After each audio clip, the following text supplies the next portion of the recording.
Dengerin, pasti asyik. Assalamualaikum warahmatullahi wabarakatuh. Apa kabar semuanya? Semoga selalu sehat dan dalam lindungan Tuhan Yang Maha Esa. Sudah sekitar 2 bulan kita berada di tengah kondisi pandemi saat ini. Sudah sejak 2 bulan yang lalu pula, pemerintah menganjurkan kita untuk bekerja di rumah, belajar di rumah, dan beribadah di rumah. Di tengah pandemi yang semakin hari kasusnya semakin meningkat, bahkan pemerintah sudah mengeluarkan regulasi-regulasi untuk menunjang pemutusan rantai tali penularan COVID-19 ini. Namun, semakin lama orang-orang berada di rumah, muncullah permasalahan-permasalahan baru. Seperti, mungkin banyak ibu-ibu yang merasa kewalahan, keteteran, mengurusi anaknya yang belajar di rumah. Ternyata, mendidik anak tidak semudah yang dibayangkan. Butuh kesabaran ekstra. Mereka akhirnya menghargai pengorbanan guru-guru yang selama ini berada di sekolah. Ada juga para bapak-bapak yang harus bekerja di rumah. Mereka mungkin tidak pernah terbayangkan sebelumnya bagaimana menggunakan teknologi-teknologi yang serba canggih itu untuk bekerja. Bahkan ada yang tidak bisa bekerja di rumah dan terpaksa keluar rumah demi mencari nafkah. Yang biasanya pergi ke masjid, mereka juga akan merasa aneh jika harus beribadah di rumah. Yang biasanya sholat tarawih dilaksanakan di masjid, berbondong-bondong, kali ini harus dilaksanakan di rumah. Semuanya terasa aneh, semuanya terasa beda, karena memang manusia sulit bukan menerima perubahan. Tapi jangan khawatir, karena manusia diciptakan untuk cepat beradaptasi. Terlalu lama di rumah mungkin membuat mental kita naik turun. Setiap hari melihat anak-anak yang berlari ke sana ke sini. Setiap hari harus menyiapkan makanan di dapur. Setiap hari harus bekerja dengan diganggu oleh anak. Keadaan seperti itu mungkin dapat menurunkan imunitas kita sebagai manusia. Bukankah imunitas itu penting untuk mencegah masuknya virus corona ke dalam tubuh kita? Pagi tadi, saya menghadiri seminar online tentang iman dan imun dalam pertahanan mental yang diadakan oleh mahasiswa komunitas mahasiswa S2 Psikologi UIN Riau. Dalam seminar tersebut, ada 3 narasumber yang tentu saja hebat.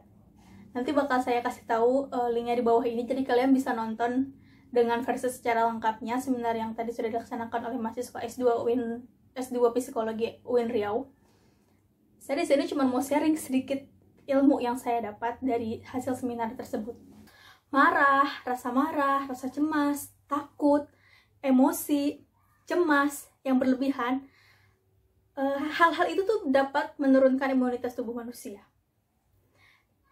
Agar tidak terjadi hal-hal seperti itu, kita butuh 2 perspektif, 2 bagian untuk meningkatkan imunitas. Yang pertama dari segi iman. Manusia beriman, tentu dia akan takut akan Tuhannya. Cara takut akan Tuhannya bukan dengan menjauhi Tuhannya, tapi dengan mendekati Tuhannya agar ia disayang oleh Tuhannya. Semua perasaan emosi tadi harus kita kendalikan. Kita harus rileks. Kita harus beribadah agar tubuh kita menjadi tenang. Tentu rasa marah harus dikendalikan dengan katanya ada maaf. Setiap orang pun harus memaafkan. Ada beberapa cara yang disampaikan narasumber. Pertama dengan beristighfar. Ternyata beristighfar itu dapat meningkatkan imunitas. Simple. Mungkin untuk yang beragama selain Islam, membaca puji-pujian bisa meningkatkan imunitas. Hal itu bukannya memang sudah dianjurkan, bukan hanya saat pandemi kan? Beristighfar, beribadah, membaca Al-Quran, semuanya dapat menciptakan ketenangan hati. Sehingga kita dapat mengendalikan rasa marah tadi. Kita dapat mengendalikan rasa cemas, mengendalikan rasa khawatir, mengendalikan juga rasa takut yang berlebihan. Dan akhirnya ketika rasa-rasa itu sudah tidak ada, imunitas kita akan naik. Kesehatan mental kita pun akan terjaga. Tentu, selain dari segi iman, Ada juga dari segi imun, yang disampaikan tadi oleh narasumber.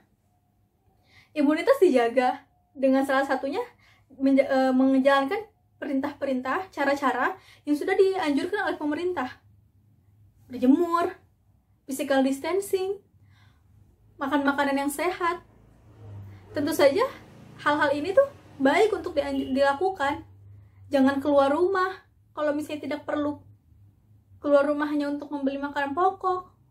Keluar rumah mungkin untuk mereka yang terpaksa untuk keluar rumah mencari nafkah, diingatkan oleh anggota keluarganya untuk selalu berprotokol saat ini, pakai masker, pakai sarung tangan saat berkendara, seperti itu.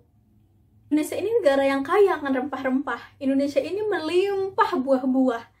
Kalian tidak perlu pusing-pusing bagaimana caranya mencari makanan yang bergizi.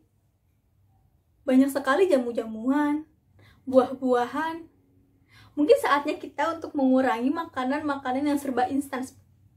Makanan-makanan junk food yang selama ini merusak sistem pencernaan kita.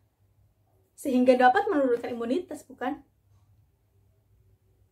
Pemerintah juga sudah melakukan hal yang sangat-sangat baik. Mengeluarkan regulasi, mengajak semuanya untuk memutus tali rantai penyebaran ini. PSBB diberlakukan, pengiriman bantuan-bantuan APD dan sebagainya. Saya rasa semua pihak harus bekerja sama.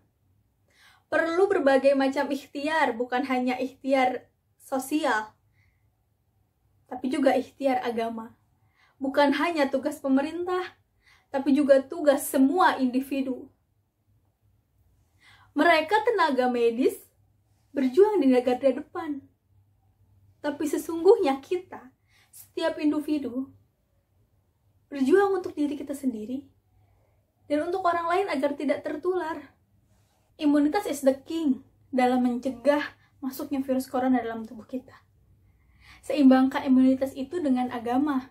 Berbanyak istighfar, berbanyak puji-pujian kepada Tuhan, berbanyak berdoa, dan juga dengan meningkatkannya dalam bidang kesehatan. Berbanyak makan makanan yang bergizi, berbanyak berjemur.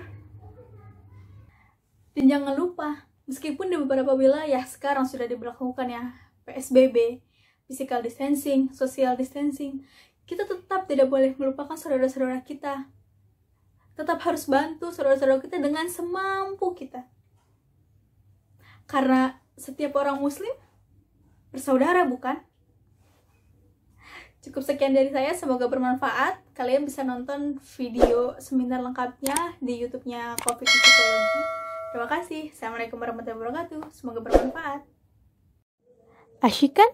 Thank you.